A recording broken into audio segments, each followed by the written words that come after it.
মদিনার শান্ত জনপদে তখন সকাল বিকাল শুধু একটি কথাই ঘুরছিল। মক্কার কাফেলা আবু সুফিয়ানের নেতৃত্বে সিরিয়া থেকে ফিরে আসছে। এই কাফেলাটি ছিল কুরাইশদের অর্থের হৃৎপিণ্ড, যুদ্ধের খরচ, তাদের অহংকারের ভিত্তি। মুসলমানদের উপর বছরের পর বছর নির্যাতনের পর তাদের সম্পদ লুট করে এই কাফলা তৈরি হয়েছিল। নবীজিকে জানানো হলো, ইয়া রাসূলুল্লাহ, এই কাফলাটি যদি ধরা যায় মক্কার অত্যাচার কিছুটা হলেও দুর্বল হবে। নবীজি সেনাদের ডেকে বললেন, চলো তোমরা প্রস্তুত হও, কারো ওপর জোর নেই, যে আসতে চায় সেই আসবে। সেদিন মুসলমান মাত্র ৩১৩ জন। তাদের কাছে সামান্য অস্ত্র, ২টি ঘোড়া, কয়েকটি তলোয়ার, কিছু বর্শা। বহু মানুষ জানতেনও না যে একটি মহাযুদ্ধ তাদের সামনে দাঁড়িয়ে আছে। এদিকে আবু সুফিয়ান খবর পেয়ে বুদ্ধিমত্তার সাথে পথ পরিবর্তন করে নিরাপদে মক্কায় ফিরতে লাগল। কিন্তু কুরাইশ বাহিনী খবর পেয়ে রাগে ফুঁসতে লাগল, মুহাম্মদ আমাদের কাফেলা আক্রমণ করতে এসেছে, আমরা যুদ্ধ না করে ফিরব না। তারা বেরিয়ে পড়ল, ১০০০ সৈন্য, শতাধিক ঘোড়া, ভারী অস্ত্র, অহংকারে ভরা বুক। মদিনায় ফিরে খবর এলো, ইয়া রাসূলুল্লাহ, কুরাইশের বড় বাহিনী বদরের দিকে আসছে। মুহূর্তে পুরো মদিনা স্তব্ধ হয়ে যায়। কিন্তু নবীজি সাল্লাল্লাহু আলাইহি ওয়াসাল্লাম সাহসী সিদ্ধান্ত নেন, আমরা পেছনে ফিরব না, আল্লাহর সাহায্যই আমাদের শক্তি। তিনি সাহাবাদের ডাকলেন, মুজাহিদের মতো দাঁড়িয়ে গেলেন আবু বকর রাথিয়াল্লাহু, উমর রাথিয়াল্লাহু নাইম, মিকদাদ রাথিয়াল্লাহু, সাহাদ ইবন মুয়াজ রাথিয়াল্লাহু নাইম। মিকদাদ রাথিয়াল্লাহু উঠে বললেন, ইয়া রাসূলুল্লাহ, আপনি যেখানে যেতে চান আমরা আপনার সাথে সেখানে যাব। আমরা বলবো না মুসা যাও, তুমিও তোমার রব যুদ্ধ করো। আমরা বলবো আপনি সামনে থাকুন, আমরা আপনার পেছনে রক্তের শেষ ফোঁটা পর্যন্ত লড়াই করব। এই কথায় নবীজি এর চোখে আনন্দের অশ্রু ভেসে ওঠে। এ যেন ছিল ঈমানের সেই ঘোষণা যা ইতিহাস লেখার ক্ষমতা রাখে। অবশেষে সিদ্ধান্ত হলো, ৩১৩ জন সাহসী যোদ্ধা বদরের দিকে যাত্রা করবে। তাদের হাতে কম অস্ত্র, পায়ে ক্লান্ত যাত্রা, চোখে ভয় নেই, শুধু আল্লাহর প্রতি বিশ্বাস। এভাবেই বদর যুদ্ধের যাত্রা শুরু হয়। পৃথিবীর ইতিহাসের প্রথম সেই যুদ্ধ যেখানে সংখ্যা নয়, বিশ্বাস, দৃঢ়তা এবং আল্লাহর সাহায্য জয় এনে দিবে। বদরের দিকে রওনা হওয়ার সেই সকালটি ছিল অদ্ভুত নীরব। ৩১৩ জনের দলটি মদিনা ত্যাগ করছে, কেউ পায়ে হেঁটে, কেউ উটের পিঠে, আর কেউ খালি হাতে। তাদের অস্ত্রের ঝনঝন শব্দ নয়, বরং হৃদয়ের তাওয়াক্কুলই ছিল সবচেয়ে বড় শক্তি। নবীজি সাল্লাল্লাহু আলাইহি ওয়াসাল্লাম হাঁটছেন সামনে, তার মুখে শান্ত বিশ্বাস, যেন তিনি জানেন আল্লাহর সাহায্য খুব কাছে। মুসলমানদের মধ্যে ভয়ও ছিল, কারণ খবর এসেছে মক্কার বাহিনী এখন মাত্র কাফেলার সুরক্ষা নয়, বরং প্রতিশোধ নিতে আসছে। ১০০০ সৈন্য, শত ঘোড়া, ভারী অস্ত্র। ৩১৩ জন কি তাদের মোকাবেলা করতে পারবে? কিন্তু নবীজি সাল্লাল্লাহু আলাইহি ওয়াসাল্লাম থামলেন, সাহাবাদের দিকে তাকিয়ে বললেন, সাহস রাখো, আল্লাহ তোমাদের সাথেই আছেন, তার সাহায্যই জয় এনে দেয়, সংখ্যা নয়। বদরের পথে ছোট ছোট বিরতিতে মুসলমানরা বসে আলোচনা করছিল, শত্রুরা কি সত্যিই এসেছে? কেউ বলছিল হয়তো সংঘর্ষ হবে না, হয়তো তারা ফিরে যাবে। কিন্তু নবীজি সাল্লাল্লাহু আলাইহি ওয়াসাল্লাম প্রত্যেককে প্রস্তুত হতে বললেন। ঈমান যেমন আশা দেয়, তেমনি যুদ্ধের প্রস্তুতিও প্রয়োজন। যাত্রাপথে একটি ঘটনা সবার মন শক্ত করে দেয়। নবীজি ও কয়েক সাহাবী পথের এক স্থানে পানি সংগ্রহ করতে থেমেছিলেন। সেখানে তারা দুজন কিশোরের মুখে শুনলেন, হ্যাঁ, কুরাইশ বাহিনী সত্যিই বেরিয়েছে, তারা অনেক বড় দল নিয়ে আসছে। এই খবর শুনে অনেকের বুক ধক করে উঠল। কিন্তু নবীজি সাল্লাল্লাহু আলাইহি ওয়াসাল্লাম কেবল আকাশের দিকে তাকিয়ে বললেন, হে আল্লাহ, তুমি আমাদের যথেষ্ট, তুমি শ্রেষ্ঠ সাহায্যকারী। একসময় মুসলমানরা বদরের কাছাকাছি এলাকায় পৌঁছে গেল। এমন এক উপত্যকা যেখানে ৩ দিকে পাহাড়, মাঝখানে কূপ। এই কূপগুলোই ছিল বিজয় পরাজয়ের নির্ণায়ক। নবীজি যুদ্ধ পরিস্থিতি বোঝার জন্য রাতে অনুসন্ধান পাঠালেন। অভিযান শেষে সাহাবারা জানালো, ইয়া রাসূলুল্লাহ, কুরাইশ বাহিনী মাত্র একদিনের দূরত্বে। এই কথা শুনেও নবীজির মুখে কোনো দুশ্চিন্তা দেখা গেল না, বরং তিনি মুসলমানদের একত্র করলেন। সিদ্ধান্ত নেওয়া হলো পানির কাছাকাছি অবস্থান করা হবে। যুদ্ধ শুরু হলে পানির নিয়ন্ত্রণই হবে সবচেয়ে বড় অস্ত্র। রাত ঘনিয়ে এলো, আকাশে তারা ঝলমল করছে, অথচ মুসলমানদের মন ভারী। কেউ তাদের পরিবারকে মনে করছে, কেউ ভবিষ্যৎ নিয়ে ভাবছে। কিন্তু তারা জানে এ যুদ্ধ ব্যক্তিগত লড়াই নয়, এটি সত্য মিথ্যার চূড়ান্ত পরীক্ষা। রাতের শেষে সবাই যখন বিশ্রামে, নবীজি নিঃশব্দে উঠে দাঁড়ালেন। তিনি আকাশের দিকে হাত তুললেন এবং দীর্ঘ দোয়া করতে লাগলেন, হে আল্লাহ, যদি তুমি এই ছোট দলটিকে রক্ষা না করো তবে পৃথিবীতে তোমার দিনকে জানার কেউ থাকবে না। এই দোয়া ছিল বদর যুদ্ধের আত্মা, একজন নবীর চোখের পানি, একজন নবীর আকুতি আর আল্লাহর প্রতি অটল বিশ্বাস। এভাবেই ৩১৩ জনের দলটি বদরের ময়দানের খুব কাছাকাছি এসে পৌঁছে গেল, যেখানে পরের দিন ইতিহাস লেখা হবে। বদরের মরুভূমিতে ভোরের আলো ফুটতেই মুসলমানদের চোখে ভেসে উঠল ধুলোর এক বিশাল মেঘ। প্রথমে কেউ বুঝতে পারছিল না কি হচ্ছে, কিন্তু কিছুক্ষণ পরই স্পষ্ট হয়ে গেল কুরাইশ বাহিনী আসছে। ১,০০০ সৈন্য, ঝকঝকে বর্ম, তলোয়ারের চকচকানি আর সামনে দাঁড়িয়ে অহংকারে ভরা নেতারা, আবু জাহল, উতবা, সাইবা, ওয়ালিদ। তাদের প্রত্যেকের মুখে একটাই প্রতিজ্ঞা, আজ মুহাম্মাদকে শেষ করে দেব। মুসলমানরা সেই দৃশ্য দেখে থমকে গেলেও নবীজি সাল্লাল্লাহু আলাইহি ওয়াসাল্লাম বললেন, যে দল সত্যের উপর থাকে আল্লাহ তার রক্ষাকর্তা, ভয় পেও না। বদরের ময়দান ছিল প্রাকৃতিকভাবে একটি কৌশলগত এলাকা। ৩ দিকে পাহাড়, সামনে পানির কূপ। নবীজি সাল্লাল্লাহু আলাইহি ওয়াসাল্লাম জানতেন যুদ্ধ শুরু হলে পানি নিয়ন্ত্রণ করা অত্যন্ত গুরুত্বপূর্ণ হবে, তাই তিনি কূপের নিকটেই মুসলিম শিবির স্থাপন করলেন। এই সিদ্ধান্ত ইতিহাসে পরে কতটা গুরুত্বপূর্ণ ছিল তা যুদ্ধই প্রমাণ করবে। সাহাবাদের জন্য তাঁবু বানানো হলো। নবীজি সাল্লাল্লাহু আলাইহি ওয়াসাল্লামের জন্য একটি পর্যবেক্ষণ তাঁবুও তৈরি করা হলো, যাতে তিনি পরিস্থিতি পর্যবেক্ষণ করতে পারেন। বালু মাটি দিয়ে হাতিয়ার স্থাপন, ভরসা তৈরি, ঢাল ঠিক করা সবকিছু দ্রুত প্রস্তুত করা হচ্ছিল, যেন যুদ্ধ মুহূর্তের নোটিশেই শুরু হতে পারে। এক পর্যায়ে নবীজি সাল্লাল্লাহু আলাইহি ওয়াসাল্লামের কাছে আসলেন ২ তরুণ সাহাবী, মুআজ ও মুআউইজ রাদিয়াল্লাহু। তাদের দুজনের বয়স তখন মাত্র ১৫-১৬। তারা ধীর কণ্ঠে জিজ্ঞেস করল, ইয়া রাসূলুল্লাহ, আবু জাহল কোথায়? আমরা তাকে খুঁজে পেতে চাই। নবীজি অবাক হয়ে বললেন, তোমরা তাকে কেন খুঁজছ? তারা জবাব দিল, সে আপনার প্রতি যে নির্যাতন করেছে, আমরা আজ তার বদলা আল্লাহর পথে দিতে চাই। এই ২ কিশোরের ঈমান মুসলিম সৈন্যদের মন আরও দৃঢ় করল। এদিকে কুরাইশ বাহিনীর শিবিরে ভিন্ন অবস্থা। যুদ্ধের আগে তারা আনন্দ উৎসব শুরু করল, গান, নাচ, পানাহার, যেন তারা নিশ্চিত জয়ের জন্যই এসে গেছে। আবু জাহল চিৎকার করে বলছে, আজ আরব জানবে ক্ষমতা কাকে বলে, আজ মুসলমানদের নাম নিশান থাকবে না। কিন্তু তাদের বাহিনী সংখ্যা ও অস্ত্র শক্তিশালী হলেও মনস্তাত্ত্বিকভাবে তারা অহংকারে ভরা ছিল। আর মুসলমানরা কম হলেও তারা উদ্দেশ্যে দৃঢ়, হৃদয়ে ঈমান, পেছনে নবীর দোয়া। বিকেল ঘনিয়ে এলে নবীজি ২ বাহিনীর মাঝামাঝি এসে দাঁড়ালেন। সবার সামনে বললেন, আজ যে ধৈর্য ধরবে, যে আল্লাহর উপর ভরসা রাখবে, জয় তারই হবে। এই সময় প্রতিষ্ঠিত হল যুদ্ধের প্রথম নিয়ম। মুসলিম সৈন্যরা একে অপরকে বলছিল, হৃদয়ে শক্ত রাখো, জাহান্নাম নয়, জান্নাতই আমাদের লক্ষ্য। রাতের শেষ প্রহরে আকাশে অদ্ভুত শান্তি নেমে আসে। কুরাইশ শিবিরে অহংকার আর আতঙ্কের মিশ্রতা, আর মুসলিম শিবিরে দোয়া, জান্নাতের আশায় চোখে অশ্রু। ২ বাহিনী তখন বদরের বালুর উপর দাঁড়িয়ে আছে, ইতিহাসের সবচেয়ে তাৎপর্যপূর্ণ মুখোমুখি হবার ঠিক পূর্ব মুহূর্তে। রাত গভীর হতে শুরু করেছে। বদরের চারপাশে বালুর উপর ঠান্ডা হাওয়া বইছে, কিন্তু মুসলমানদের হৃদয়ে উত্তেজনা ও উদ্বেগ দুটোই স্পষ্ট। পরদিনই ইতিহাসের প্রথম বড় মুখোমুখি সংঘর্ষ। তার আগের এই রাত এ যেন ঈমানের সবচেয়ে কঠিন পরীক্ষা। মুসলিম শিবিরে অন্ধকার, নিস্তব্ধতা। সবাই ঘুমোতে চাইলেও ঘুম আসে না। কেউ তলোয়ার শান দিচ্ছে, কেউ বর্ষা ঠিক করছে, কেউ নিঃশব্দে দোয়া পড়ছে, হে আল্লাহ, আমাদের ক্ষমা করো, আমাদের রক্ষা করো। কিন্তু একমাত্র একজনই ঘুমোতে পারছেন না, মুহাম্মদ সাল্লাল্লাহু আলাইহি ওয়াসাল্লাম। তিনি শিবিরের পাশে একটি ছোট তাঁবুতে একা দাঁড়ালেন, চেহারা আকাশের দিকে তুলে দুহাত উঠিয়ে দিলেন।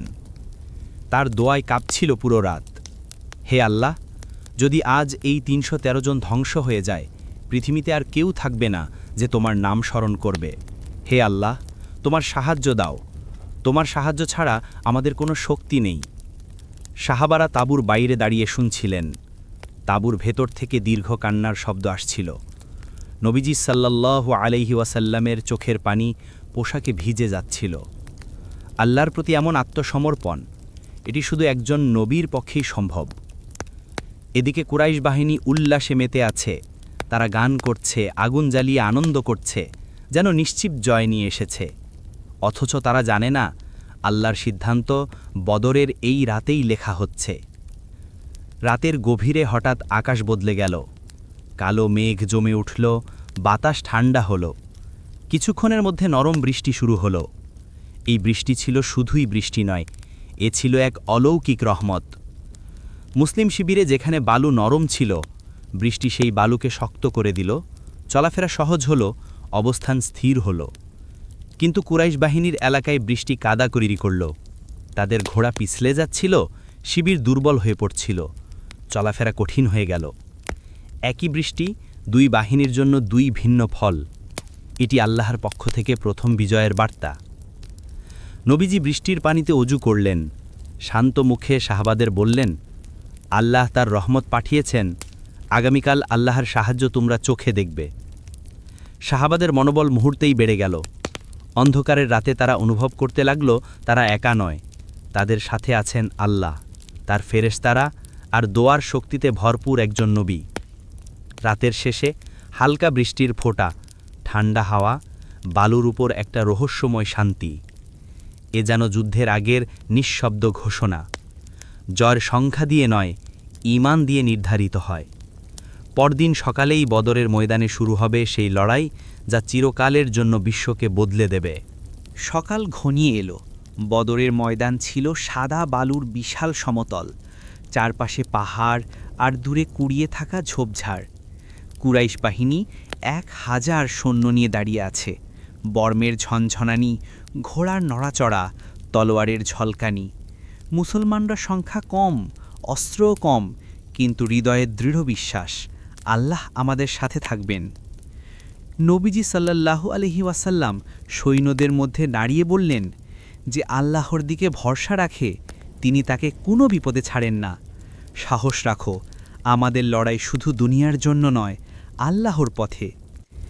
সাহাবাদের মনোবল বাড়াতে 3টি নির্বাচিত সাহাবী, উবাইদা ইবন হারিস, হামজা ইবন আবি তালিব আর আলী ইবন আবি তালিব আগের দিকে এগিয়ে গেল। তারা 3 জন মোকাবিলা শুরু করল কুরাইশের নির্বাচিত যোদ্ধাদের সাথে। প্রথম আঘাত হল উবাইদা ইবন হারিস। তার তলোয়ারের শক্তি, সাহস আর আল্লাহর উপর ভরসা স্পষ্ট। কুরাইশের যোদ্ধা প্রথমে চমকে গেল, কিন্তু উবাইদা সাল্লাল্লাহু আলাইহি ওয়াসাল্লামের আঘাতের তীক্ষ্ণতা তাদের স্তব্ধ করল। এরপর হামজা ইবন আবি তালিব, মুহাম্মদ সাল্লাল্লাহু আলাইহি ওয়াসাল্লামের চাচা, সিংহের মতো সাহসী, সমস্ত দ্বিধা ভুলে একে একে কুরাইশ যোদ্ধাদের আক্রমণ করলেন। তার হাতের শক্তি, চোখের দৃঢ়তা, বীরত্ব সব মিলিয়ে কুরাইশে ভীতি সৃষ্টি হল।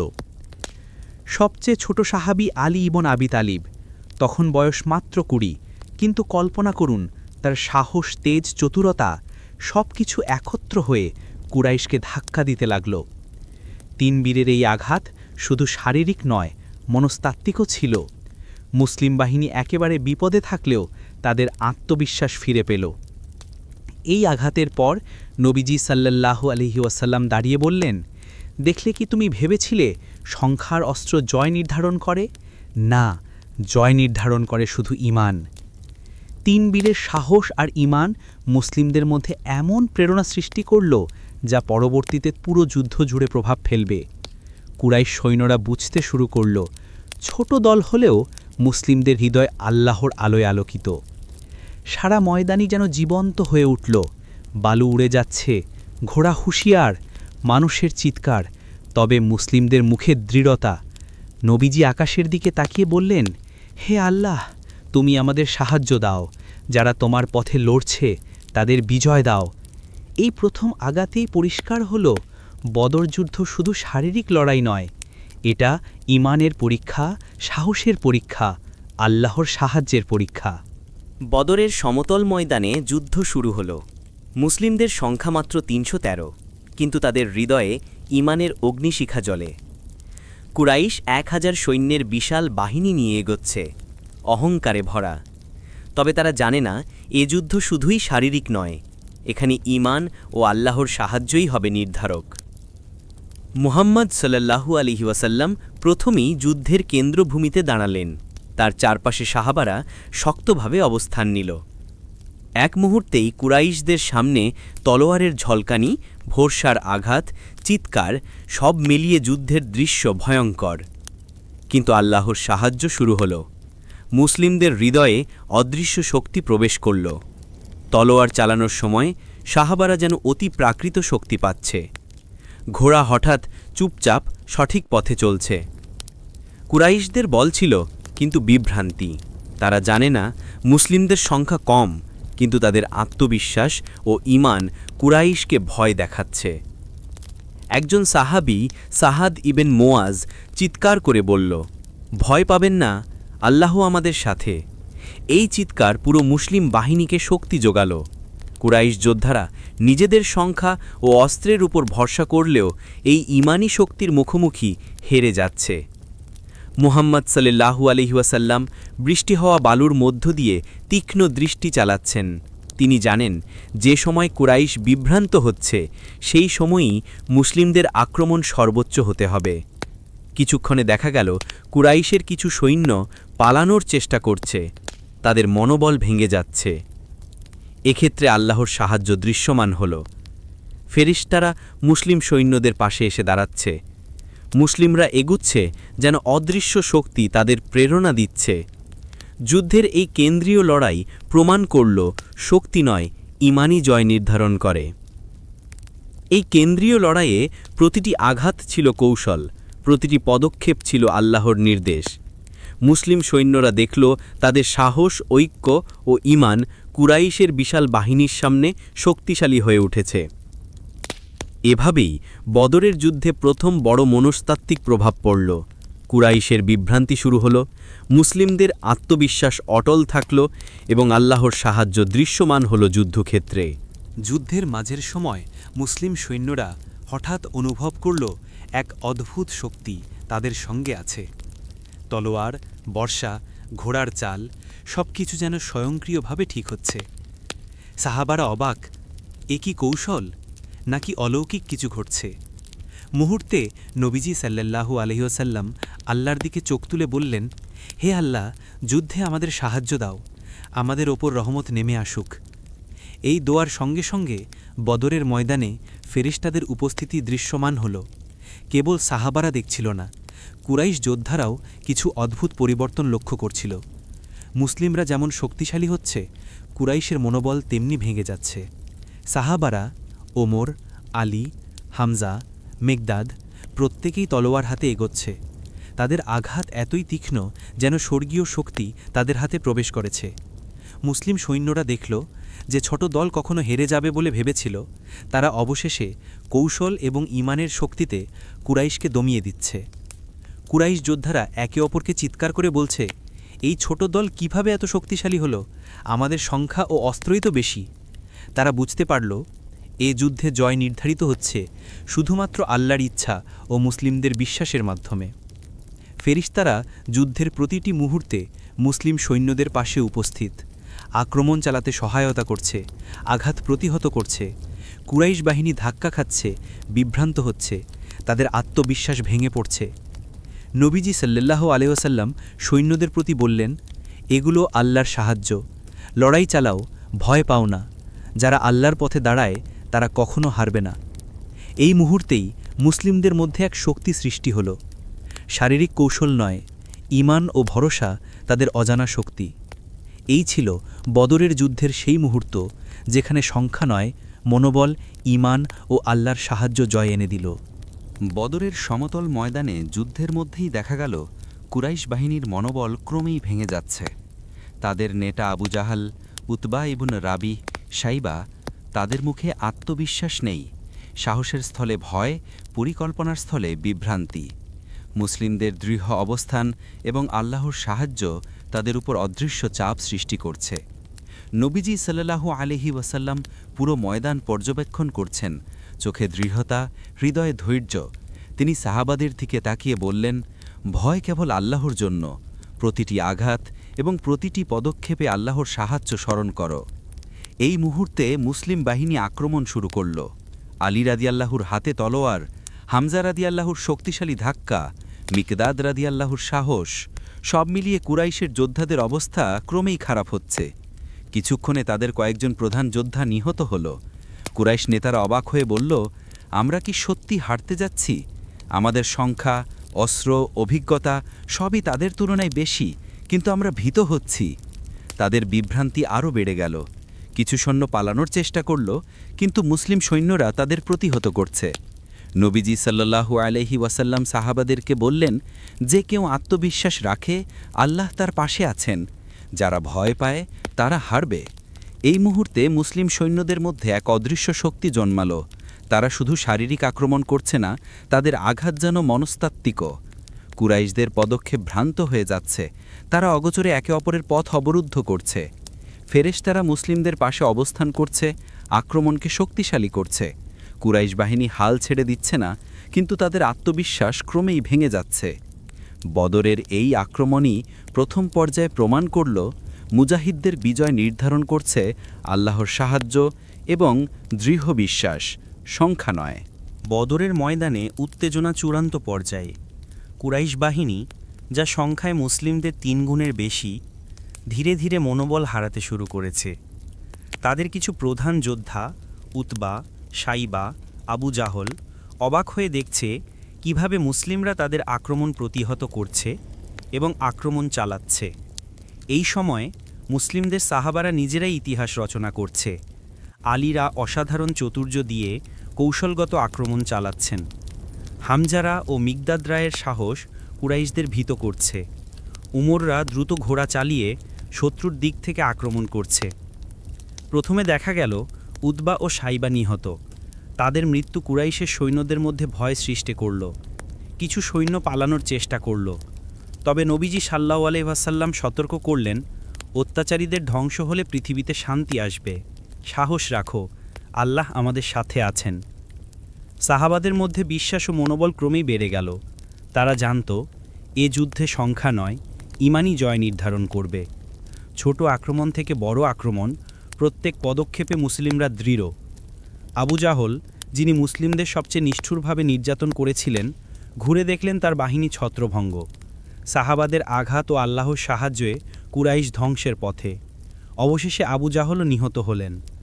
বদরের এই মুহূর্তে স্পষ্ট হল, মুসলিমদের বিজয় ঈমান, সাহস এবং আল্লাহর সাহায্যের কারণে। ছোট বাহিনী হলেও তাদের হৃদয়ে আল্লাহর শক্তি প্রবাহিত হচ্ছে। বদরের ময়দান ক্রমেই উত্তপ্ত হচ্ছে। কুরাইশ বাহিনী শেষ চেষ্টা চালাচ্ছে, কিন্তু তাদের মনোবল ভেঙে গেছে। মুসলিমদের ছোট দল 313 জন, প্রতিটি আঘাত, প্রতিটি আক্রমণে দৃঢ়। আলীরা, হামজারা, মিকদাদরা প্রতিটি যোদ্ধাকে প্রতিহত করছে, শত্রুকে ভীত করছে।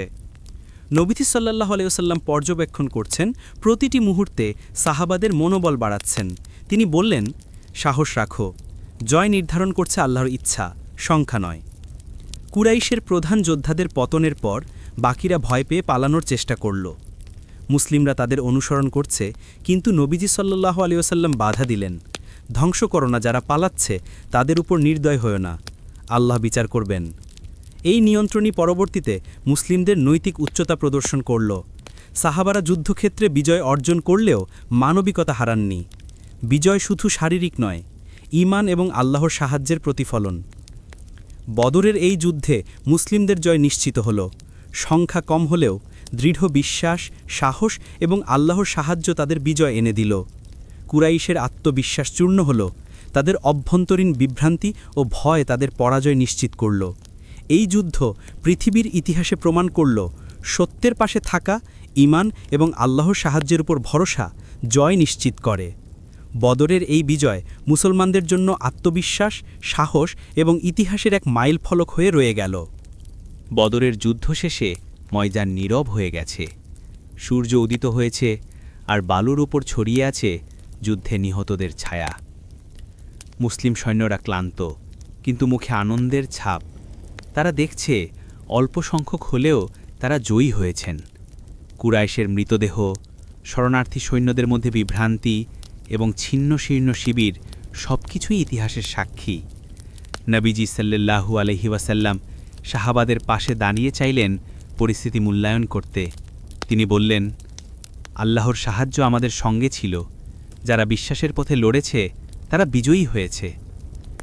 যুদ্ধের পরে কুরাইশের বহু সৈন্য বন্দী হয়। মুসলিমদের কাছে তারা অসহায়।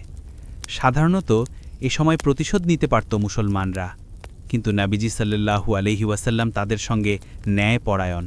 তিনি নির্দেশ দিলেন, এদের হত্যা নয়, বন্দীকে মর্যাদা দাও। যারা আল্লাহর পথে ক্ষমা চায় তাদের রক্ষা করো। এই ন্যায়পরায়ণতা কুরাইশের মধ্যে বিস্ময় সৃষ্টি করল। যোদ্ধারা ভেবেছিল মুসলিমরা প্রতিশোধ নেবে, কিন্তু নবীজি সাল্লাল্লাহু আলাইহি ওয়াসাল্লাম প্রমাণ করলেন, জয় শুধু যুদ্ধের নয়, নৈতিকতার মধ্য দিয়ে অর্জিত হয়। সাহাবারা বন্দীদের জন্য খাদ্য ও পানীয় সরবরাহ করল। নবীজি সাল্লাল্লাহু আলাইহি ওয়াসাল্লাম কুরাইশের যোদ্ধাদের শিক্ষা দিলেন, এবার তুমি যুদ্ধে হারলে শিক্ষা নাও, আল্লাহর পথে চলার শক্তি শেখো। বদরের এই পরের দিন ইতিহাসের এক মাইল ফলক। ছোট দল কিন্তু বিশাল সাহস, দৃঢ় বিশ্বাস এবং আল্লাহর সাহায্যে জয় নিশ্চিত হল। নবীজি সাল্লাল্লাহু আলাইহি ওয়াসাল্লামের ন্যায়পরায়ণতা কেবল মুসলিমদের নয়, পুরো মানবতার জন্য শিক্ষার এক দৃষ্টান্ত হয়ে রয়ে গেল। এই অধ্যায় দেখালো, বিজয় শুধু অস্ত্র নয়, মানবিকতা, ন্যায় ও ঈমানের মধ্য দিয়ে অর্জিত হয়। বদরের যুদ্ধের পর মুসলমানদের মদিনা ফিরে আসা ছিল বিজয় উৎসবের মতো। ৩১৩ জন সাহাবা যারা জীবন দিতে প্রস্তুত ছিল, তারা ফিরে এসেছে অজস্র অভিজ্ঞতা নিয়ে। কিন্তু সবচেয়ে বড় শিক্ষা ছিল ঈমানের শক্তি ও আল্লাহর সাহায্যের গুরুত্ব। নবীজি সাল্লাল্লাহু আলাইহি ওয়াসাল্লাম সাহাবাদের উদ্দেশ্যে বললেন, আজ তোমরা শিখেছ কিভাবে সত্যের পথে থাকা, দৃঢ় বিশ্বাস ও আল্লাহর সাহায্যের ওপর ভরসা জয় নিশ্চিত করে। সংখ্যা, অস্ত্র, অভিজ্ঞতা এসবের তুলনায় ঈমানই সবচেয়ে শক্তিশালী। সাহাবারা নিজেদের মধ্যে আলোচনা করতে লাগল। তারা বুঝতে পারল, মুহাম্মদ সাল্লাল্লাহু আলাইহি ওয়াসাল্লামের নেতৃত্ব কেবল বাহ্যিক নয়, অন্তর্দৃষ্টি ও দুয়ার মাধ্যমে আল্লাহর সাহায্য পাওয়াও গুরুত্বপূর্ণ। আলী রাদিয়াল্লাহু আনহু বললেন, আমরা এই লড়াই দেখলাম যেখানে আমরা শারীরিকভাবে ছোট হলেও ঈমান ও সাহসের শক্তি কত বড়। বদরের যুদ্ধ কেবল একজন নবী বা ৩১৩ জন সাহাবাদের গল্প নয়, এটি পুরো মুসলিম উম্মাহর জন্য শিক্ষার উৎস। শিক্ষা, দৃঢ় বিশ্বাস ও আল্লাহর সাহায্য যে কোনো বিশাল বিপদকে জয় করতে পারে। মদিনা শহরে ফিরে আসার পর নবীজি সাল্লাল্লাহু আলাইহি ওয়াসাল্লাম সাহাবাদেরকে উৎসাহ দিলেন, এই বিজয় শুধু একটি যুদ্ধের নয়, এটি তোমাদের বিশ্বাস, সাহসিকতা ও নৈতিকতার বিজয়। এই অধ্যায়ে প্রকাশ পায়, বদরের যুদ্ধে সবচেয়ে বড় ফলাফল কেবল শারীরিক জয় নয়, বরং সাহাবাদের ঈমানের বৃদ্ধি, সাহসিকতা এবং ইসলামের প্রতিষ্ঠা। বদরের যুদ্ধ কেবল মুসলিমদের জন্য নয়, পুরো আরব জুড়েই ধাক্কা হয়ে উপস্থিত হল। মক্কার কুরাইশরা অবাক, কিভাবে সংখ্যা ও অস্ত্রে বিশাল বাহিনী মুসলিমদের কাছে হারল। তারা বুঝতে পারল, এই লড়াই শুধু অস্ত্রের নয়, ঈমানের, বিশ্বাসের, আল্লাহর সাহায্যের। মক্কার প্রধানরা আবু জাহেল, আবু লাহব, উতবা ধ্বংসস্তূপের দিকে তাকিয়ে হতবাক। ভাবল, কুরাইশের সংখ্যা ও শক্তি তো আমাদের সঙ্গে, কিন্তু মুসলিমরা কিভাবে জয়ী হল? উত্তর ছিল একটাই, মুহাম্মদ সাল্লাল্লাহু আলাইহি ওয়াসাল্লামের নেতৃত্ব, সাহাবাদের ঈমান এবং আল্লাহর সাহায্য। মদিনা শহরে ফিরে আসা মুসলিমরা স্রোতের মতো আনন্দিত। সাধারণ মানুষও দেখল ৩১৩ সাহাবা মাত্রা কম হলেও তারা বিজয়ী। মানুষ বুঝতে লাগল, ইসলাম শুধু ধর্ম নয়, এটি জীবনের পরিবর্তন ও ন্যায় প্রতিষ্ঠার পথ। এই বিজয় কেবল সামরিক নয়, রাজনৈতিক ও সামাজিক প্রভাবও ফেলল। মুসলমানরা শক্তিশালী হয়ে উঠল, তাদের অবস্থান মদিনা শহরে দৃঢ় হল। কুরাইশরা বুঝল, আর মুসলিমদের অবহেলা করা সম্ভব নয়। নবীজি সাল্লাল্লাহু আলাইহি ওয়াসাল্লাম সাহাবাদের উদ্দেশ্যে বললেন, আজ আমরা শিখেছি যে আল্লাহর পথে লড়াই করে তার জন্য আল্লাহ সাহায্য পাঠান। জয় আমাদের শুধু অস্ত্রের কারণে নয়, ঈমানের কারণে। বদরের এই বিজয় ইতিহাসে চিরস্থায়ী প্রভাব ফেলল। মুসলিমদের আত্মবিশ্বাস, সাহস ও নেতৃত্বের শক্তি বৃদ্ধি পেল, আর কুরাইশরা বুঝল, ইসলামের বিস্তার থামানো যাবে না। বদরের যুদ্ধ শেষে বহু কুরাইশ যোদ্ধা বন্দী হয়। তাদের অবস্থান ছিল অসহায়। ছোট মুসলিম বাহিনী, ক্লান্ত শরীর, কিন্তু ঈমানে পূর্ণ। তারা এখন বন্দীদের দিকে তাকাচ্ছে। মুসলিমরা চাইতে পারত প্রতিশোধ, কিন্তু নবীজি সার ন্যায়পরায়ণতা আল্লাহর আদর্শ প্রদর্শন করল। নবীজি সা বললেন, যে কেউ আল্লাহর পথে ক্ষমা চায় তাকে রক্ষা করো। যারা শত্রু হলেও মানবিক আচরণ শিখবে, আল্লাহ তা গ্রহণ করবেন। সাহাবারা কিছুক্ষণ স্থির হয়ে ভাবল, কেন এমন করে কেউ শত্রুদের উপকার করতে চাইছে। নবীজি সা বলেন, আমরা যুদ্ধ করি সত্য ও ন্যায় প্রতিষ্ঠার জন্য, প্রতিশোধের জন্য নয়। বন্দীদের প্রতি মানবিক হওয়া আমাদের দায়িত্ব। কিছু কুরাইশ যোদ্ধাকে মুক্তি দেওয়া হলো, শর্তে যে তারা ভবিষ্যতে মুসলিমদের সাথে শান্তিপূর্ণ আচরণ করবে। অন্যদের কাছ থেকে ঋণ আদায় করা হলো, তাদের জীবন রক্ষা করা হলো। এটি শুধু শারীরিক শক্তির জয় নয়, বরং নৈতিক ও মানবিক বিজয়। বদরের এই ন্যায়পরায়ণতা মুসলিমদের মধ্যে আরও একনিষ্ঠ ঈমান ও ভ্রাতৃত্বের বন্ধন গড়ে তুলল। তাদের বুঝতে পারল, সৎ নেতৃত্বে কেবল জয় অর্জিত হয় না, সমাজে স্থায়ী শান্তি ও মর্যাদা প্রতিষ্ঠিত হয়। নবীজি সার এই দৃষ্টান্ত কেবল সাহাবাদের জন্য নয়, ভবিষ্যতে মুসলিমদের জন্য এক চিরন্তন শিক্ষা হয়ে রয়ে গেল। জয় শুধু অস্ত্রের নয়, ন্যায়, মানবিকতা ও ঈমানের মাধ্যমে সম্ভব। বদরের যুদ্ধ শুধু একটি সামরিক সংঘর্ষ নয়, এটি ইতিহাসের এক মাইল ফলক। ৩১৩ জন মুসলিম সাহাবা, সীমিত অস্ত্র, ক্লান্ত শরীর, তবু ঈমানের শক্তি, নবীজি সাল্লাল্লাহু আলাইহি ওয়াসাল্লামের নেতৃত্ব এবং আল্লাহর সাহায্যে বিশাল কুরাইশ বাহিনীকে পরাস্ত করল। এই যুদ্ধ থেকে আমরা শিখি, সংখ্যা নয়, বিশ্বাসী জয় নির্ধারণ করে। সাহস, ঐক্য এবং আল্লাহর প্রতি সম্পূর্ণ ভরসা যে কোনো বিপদকে জয় করতে সক্ষম।